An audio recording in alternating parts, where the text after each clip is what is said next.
అదేం లేదెహే! అసలు మనకి ఎలాంటి చెడు వ్యసనాలున్నా పర్లేదు. మనకు తెలియనిదేముంది చెడు వ్యసనాలంటే ను ఎటు మున్నో అన్నీ అనమాట. కానీ మంచితనం అనేదోటుంటది చూసావా? దాన్ని మాత్రం దయచేసి అలవాటు చేసుకోకు. ముఖ్యంగా నువ్వు గనక ఏదైనా బిజినెస్‌లో ఉన్నా, లేదంటే నువ్వు గనక ఓన్‌గా ఏదన్నా చేసుకుంటున్నప్పుడు కొంతమంది పనోళ్ళని పెట్టుకుంటావు. ఈళ్ళ విషయంలో ముఖ్యంగా మంచితనం అనేది నువ్వు దరిదాపుల్లోకి రానిచ్చావా, ఫస్టు నువ్వు చేసే వ్యాపారం సంకనాగిపోద్ది. సెకండు అక్కడి నుంచి నువ్వు పాతాళంలోకెళ్ళిపోతావు. ఎందుకో చెప్పనా? నువ్వు ఒక పనోడిని పెట్టుకుంటావు అబ్బా! ఫర్ ఎగ్జాంపుల్ ఒక 10,000 ఇచ్చి, "అరే బాబు! నెలకి నువ్వు ఈ పని చేయాలి, ఈ పని చేయాలి, ఈ పని చేయాలి" అని ఒక పనోడిని పెట్టుకుంటావు. కానీ నీది ఏదో దిక్కుమాలిన విశాల హృదయం కదా! పనిలో పెట్టుకున్నావు బానే ఉంది. సరదాగా ఒక ఆదివారం వచ్చిందని, "ఆదివారం కూడా పప్పన్నం ఏం తింటావురా ఎదవా ముక్క తిను" అని చెప్పి ఓ చికెన్ ఇచ్చావు. బానే ఉంది. నువ్విచ్చిన 10,000కి నీ దాంట్లో ఉన్న పని తను చాలా చేస్తా ఉంటాడు. నువ్వు హ్యాపీ, ఆడు హ్యాపీ. కానీ నువ్వేం చేత్తావో తెలుసా? పోన్లే పాపం ఇదేదో చిన్నది మనం చేసి పెడదాం, సాయం వెళ్దాం, ఎదవకి గమ్మునయిపోతే త్వరగా పడుకుంటాడు అని చెప్పి, ఆడు చేసే 10 పనుల్లో నుంచి ఒక పనిలో నువ్వు సాయం చేసి 9 పనుల కింద ఆడికి అలవాటయిపోద్ది. మళ్ళీ ఏం చేస్తావు? పోన్లే మరి ఈడికి కప్పుకోవడానికి బాగా పలసగా ఉందేమో దుప్పడని ఒక దళసర దుప్పడేస్తావు. సో, ఇంకొంచెం సుఖాన్ని అలవాటు చేస్తావు. ఎందుకంటే మంచితనం నీకు అసలు మంచితనం లేకపోతే చచ్చిపోతావు. నువ్వు ఇంటి పేరు లేకపోయినా బతుకుతావు కానీ మంచితనం ఎదోక అంతానే. అయిపోయింది. ఇంకో రోజు ఏదో ఎక్కడికో ఎళ్ళాలంటే, "ఒక గంటలో వచ్చేస్తానండి" అంటాడు. నువ్వేమనుకుంటావు? పాపం ఎప్పటినుంచో పని చేత్తన్నాడు. గంటలో వచ్చేయడం ఎందుకులే, పోన్లే హ్యాపీగా సాయంత్రం దాకా ఉండి తాయితీగా రారా ఇంటికెళ్తున్నావు కదా అని చెప్తావు. ఓకే సార్ అని చేతులు కట్టుకొని వెళ్ళిపోతాడు. అలా, అలా, అలా, అలా, అలా ఒక్కొక్కటి, ఒక్కొక్కటి, ఒక్కొక్కటి అలవాటు చేసేసి, ఒకానొక రోజు నీకు చాలా ఇంపార్టెంట్ పనుండి నువ్వెక్కడికో ఎళ్ళాల్సొస్తది. లేదంటే నువ్వు వేరే బిజినెస్ చూడడానికో, లేదంటే నీకిప్పుడుండే ఆ చిన్న కొద్దిపాటి వ్యాపారాన్నో మెరుగుపరుచుకోవడానికే నువ్వేదో ఆలోచించుకోవడానికి ఎక్కడికో ఎళ్తన్నావనుకో. నువ్వు 10 పనులు అప్పజెప్పావు, 10,000 ఇస్తానన్నావు. అక్కడ ఒప్పందం బానే ఉంది. కానీ గత కొన్ని రోజులుగా నువ్వు దాదాపుగా దాంట్లో 3, 4 పనులు నువ్వే చేసేస్తున్నావు. ఆడికేమో నోరు చప్పబడిపోతుందని చికెన్ అంటున్నావు, చలేత్తందని దుప్పడంటున్నావు, ఎక్కడికన్నా ఎళ్తానంటే గంటేంటి అదొక సాయం దాకా అడుక్కునిరా అని చెప్పి ఆఫర్ ఇత్తన్నావు. ఇంకా చాలా చాలా అలవాటు చేసేసావు. ఎందుకంటే దిక్కుమాలిన మంచితనం అనే నీ అలవాటు వల్ల. ఇప్పుడేమైంది? ఒక 20 రోజులో, నెల రోజులో నువ్వు లేవు. లేనప్పుడు మనోడికి బాగా బరువైపోయింది వర్క్ అంతా. ఎందుకంటే అంతకుముందు నువ్వెక్కడెక్కడైతే హెల్ప్ చేసావో, నువ్వేదేదైతే తినిపించావో, నువ్వేదేదైతే మంచితనం అనుకుని ఇచ్చేసావో, ఏంటి ఉదారమైన పెద్ద గుండె యేసుకొని సాయం చేసావు కదా మంచితనంతో. అయన్నీ ఇప్పుడు ఆడికి బరువైపోయినాయి. అమ్మ నీ అమ్మ! ఈ నా కొడుకు ఇన్ని రోజులు మనకి 10,000 ఇచ్చి మనతో గొడ్డు చాకిరీ చేయించేసుకుంటున్నాడా? ఇన్ని పనులు చేసేస్తున్నానా నేను? పైగా నాకు సాయం చేసేవాడు ఇంతకు ముందు. ఇప్పుడు ఆ పని కూడా నేనే చేయాల్సొస్తుంది. వారం వారం తినడానికేమో సరిగ్గా లేదు. ఈ మధ్య కాలంలో అసలు మనం వన్ డే రెస్ట్ కూడా తీసుకోలేదు అని నువ్వేదైతే మంచి పోన్లే కదా! పాపం కదా! కష్టపడేవాడు కదా! 10,000 సంపాదించుకుంటున్నాడు. ఆ 10,000లో ఏమొస్తాయి? మనం కొంచెం సాయం ఉందాం. మనం కొంచెం మనిషిలా చూద్దాం. మనం కొంచెం గౌరవం ఇద్దాం అని ఎప్పుడైతే నీ బుర్రలో ఆ దరిద్రమైన వరస్ట్ బూతులొచ్చేత్తన్నాయి గానీ, అలాంటి ఆ మంచితనం అనే పురుగు పుట్టేసిందో, ఆడికి బలుస్తది.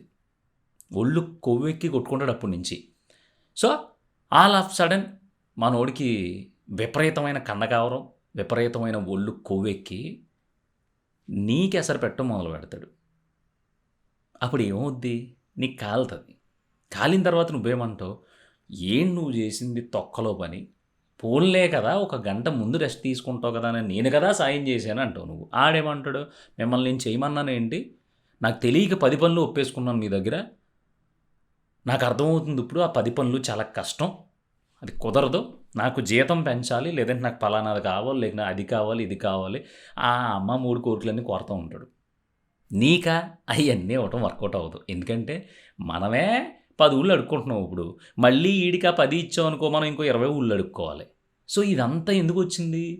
ఆడు అన్నీ మూసుకొని ఒక 10,000కి పని చేసేవాడిని తీసుకొచ్చి పెట్టుకొని పని చేయించుకోకుండా ఆడి బాగోగులు, ఆడి కష్ట సుఖాలు, ఆడి దర్జాలు అన్నిట్లికి నువ్వు మంచి అనే ఒక మైండ్ సెట్‌తో మెల్లిమెల్లిగా అలవాటు చేసుకుంటూ వచ్చావు. ఆడిది తప్పు కాదు. నీది తప్పు. సో, ఫస్ట్ సినారియోలో దయచేసి నేను చెప్పేదేంటంటే, మంచి అనేది చాలా ప్రమాదకరం.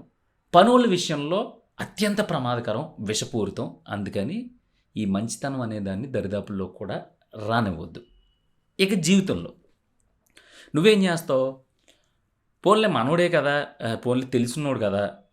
ఏముందిలే మనతో పాటు ఓ రూ. 4 సంపాదించుకుంటే ఏముంటదిలే అని చెప్పి, నీకున్న టెక్నిక్స్ గానీ, లేదంటే నువ్వు సంపాదించుకుంటున్న ఒక లైను, ఓ చిట్టీల వ్యాపారమో, లేదంటే ఒక కూరగాయల వ్యాపారమో, లేదంటే ఒక పాల వ్యాపారమో, లేదంటే పంచదార వ్యాపారమో ఏదో ఒకటి చేసుకుంటూ ఉంటావు కదా! అది ఆడికి అలవాటు చేస్తావు. నువ్వు ఈ సందులో బానే పని చేసుకుంటున్నావు. నీకు రూ. 10 మిగులుతున్నాయి. ఇంకో సందులో కూడా నీ వ్యాపారం బావుందని చెప్పి ఆళ్ళు కూడా బాబు ఇక్కడికి కూడా తెచ్చిపెట్టు అని అడిగారు. నువ్వేం చేస్తావు? పోన్లే ఇక్కడ మనకు బానే మిగులుతుంది కదా! మావోడే కదా! ఆ లైన్ ఆడికి ఇప్పిద్దాం సరదాగా చేసుకుంటాడు. తర్వాత ఇంకో లైన్ ఏదన్నా వస్తే అది నేను తీసుకోవచ్చు. నేను ఎలాగో మంచోడినే కాబట్టి నాకు దొరుకుతదని చెప్పి ఆ లైన్ పట్టుకెళ్ళి ఆడికిస్తావు. ఆడేం చేత్తాడు? ఆ లైన్ అంతా ఫుల్ ప్లెడ్జెడ్‌గా హ్యాపీగా చేసేసుకొని అసలు ఫస్ట్ నువ్వు మొదలెట్టిన సందు ఉంటది కదా! ఆ సందులోకెళ్ళి చెప్తాడు. ఆడికి నేనే ఇప్పిచ్చాను అసలు. చేసుకుంటాడని. కానీ ఎదవ ఏం చేత్తాం కల్తీ అయ్యి మొదలుపెట్టేసాడు.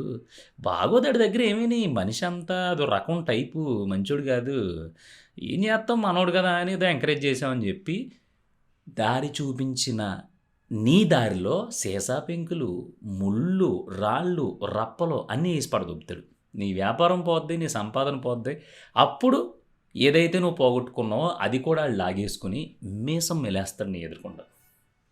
అందుకని నేను చెప్పేది ఏంటంటే, ఒక సంపాదనలో గానీ, లేదంటే పక్కోడిని ఉద్ధరించేద్దాం అనే దాంట్లో కూడా మంచితనం అవసరం లేదు. ఇంకోటి, నువ్వేదో ఒక చోట ఉంటున్నావు. ఆ ఉన్న చోట ఏదో చిన్న సమస్య వచ్చినప్పుడల్లా నువ్వు ఎగేసుకొని వెళ్ళిపోతున్నావు. అసలు ఆగట్లా. ఇంట్లో వాళ్ళు ఆగమన్నా అసలు ఆగుతున్నావేంటి నువ్వు? ఆగవు. ఇంట్లో వాళ్ళ మాట జుజుబి నీకు. అలా నోరేసుకు పడిపోయి, జనం మీద పడిపోయి, నువ్వుండే చుట్టుపక్కలోళ్ళందరి తరపున నువ్వు మాట్లాడడం మొదలుపెట్టిన తర్వాత ఫస్ట్‌లో లేదంటే 2, 3 సార్లు, 4, 5 సార్లు అంతా బానే ఉంటది. కానీ ఒక 10 సార్లు ఇదే రిపీట్ అయినప్పుడల్లా, నీ చుట్టుపక్కల ఉండే వాళ్ళందరికీ ఒక పని తప్పైనా, ఒకటి అన్యాయం అనిపించినా ఆళ్ళెవరు మాట్లాడరు. ఎందుకంటే పలానా తోపొస్తాడు, ఆడు మాట్లాడతాడు మనకెందుకు, కొట్టు సత్తే ఆళ్ళే కొట్టుకుంటారు, కింద మీద పడితే ఆళ్ళే పడతారు, ఎక్కడన్నా ఇరుక్కుంటే ఆడే ఇరుక్కుంటాడు, మనం చూత్తా ఉందాం అని చెప్పి చేతులు కట్టుకొని చూత్తా ఉంటారు.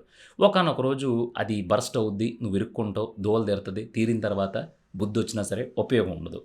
పైగా ప్రతిసారి నోరేసుకు పడిపోవడం వల్ల అందరి దృష్టిలో నువ్వేమవుతావంటే, వాడితో ఎందుకురా బాబు ప్రతిదానికి అరుస్తాడాడు అంటారు. కానీ నువ్వు అరిసేది దేనికి? ఒక మంచి కోసం. ఇది కాదు కదా! ఇది తప్పు కదా! అని చెప్పడం కోసం. జనానికి అది అనవసరం. మేమందరం చాలా డిగ్నిఫైడ్‌గా ఉంచాం. పృథ్వీగాడు వచ్చాడంటే అరుత్తాడు అంటారనమాట. అరుపు అనేదాన్ని ఒక తనంలా చేసేత్తారనమాట. అర్థమైందనుకుంటున్నా.